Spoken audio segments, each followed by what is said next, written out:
আজকে বিজেপির একটি কর্মী সভা ছিল এবং সেটা খুবই ভালোভাবে সম্পন্ন হয়েছে। যারা এসেছিলেন বাইরে থেকে তারাও প্রশংসা করেছেন স্থানীয় নেতৃত্বের, যে তারা যে আয়োজন করেছেন। আমার সঙ্গে ফোন লাইনে রয়েছেন বিজেপির আরামবাগ জেলার যিনি সভাপতি বিমান ঘোষ।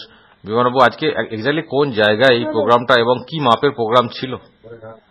আজকে আমাদের রামজীবনপুরে, আমার যে আরামবাগ লোকসভা, রামজীবনপুরে দেবনীল সিনেমা হলে আমার আজকে শক্তিকেন্দ্র প্রমুখ সম্মেলন ছিল। শক্তিকেন্দ্র প্রমুখ সম্মেলন বলতে আমরা পঞ্চায়েত সমিতি অনুযায়ী একটা করে পদ ক্রিয়েট করেছি। শক্তিকেন্দ্র যেটাকে আমরা বলছি, তার একজন করে প্রমুখ দায়িত্ব দেওয়া হয়েছে। তো আমার আজকে পুরো লোকসভার ছিল ওখানে শক্তিকেন্দ্র প্রমুখের সম্মেলন এবং জেলা কার্যকর্তার সম্মেলন। সেখানেতে আজকে উপস্থিতির হার একদম চোখে পড়ার মতো ছিল। সেখানে একদম আপনার 95% কার্যকর্তা উপস্থিত ছিলেন ওই বৈঠকেতে, এবং রাজ্য নেতৃত্ব উচ্ছ্বসিত প্রশংসা করে গেছেন এই বৈঠকের উপস্থিতির হার দেখে, এবং কার্যকর্তাদের যে রিপোর্টিং হয়েছে যে কে কোথায় কতটা কি কাজ করেছে না করেছে, রিপোর্টিং ছিল একদম খুব ভালো। এবং এই নিয়ে রাজ্য নেতৃত্ব আশাবাদী আরামবাগ লোকসভা জয়ের ব্যাপারে, এবং আমাদেরকে নির্দেশ দিয়ে গেছেন কি কি করতে হবে। শক্তিকেন্দ্র প্রমুখদেরও নির্দেশ দিয়েছেন। তো একদম মানে সংগঠন যেটা বলছিলাম আমরা, যে বুথ থেকে যে সংগঠন আমরা তৈরি করছি, সেই সংগঠনেরই আজকে একটা ট্রেলার আমরা দেখতে পেলাম।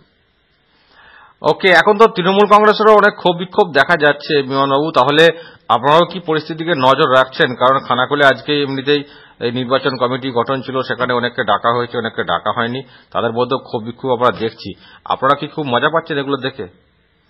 দেখুন, তৃণমূল কংগ্রেসের ওই যখন থেকে ক্ষমতায় এসেছে তখন থেকেই ওদের দলের মধ্যে এই গোষ্ঠীবাজি, লবিবাজি, ক্ষোভ বিক্ষোভ এইসব চলতেই থাকে। এটা তো আর নতুন কিছু ব্যাপার নয়, শেষ পর্যায়ে চলে এসছে। এখন তো এটা আরো বাড়বে, এটাই স্বাভাবিক।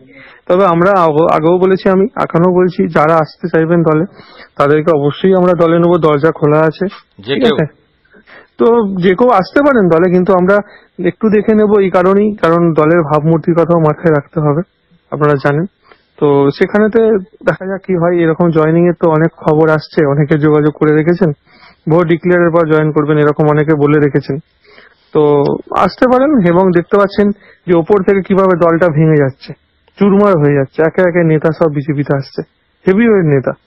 তো এটা সামনে 7 দিনের মধ্যে আর ক্লিয়ার হয়ে যাবে যে তৃণমূল কংগ্রেস দলটার অস্তিত্ব আদৌ এই বাংলায় থাকবে না থাকবে না। দেখা যাক আপনাদের প্রত্যাশা কতটা পূরণ হয়। অসংখ্য ধন্যবাদ বিমান ঘোষ, বিজেপি নেতা, আমার সঙ্গে এতক্ষণ ফোন লাইনে ছিলেন।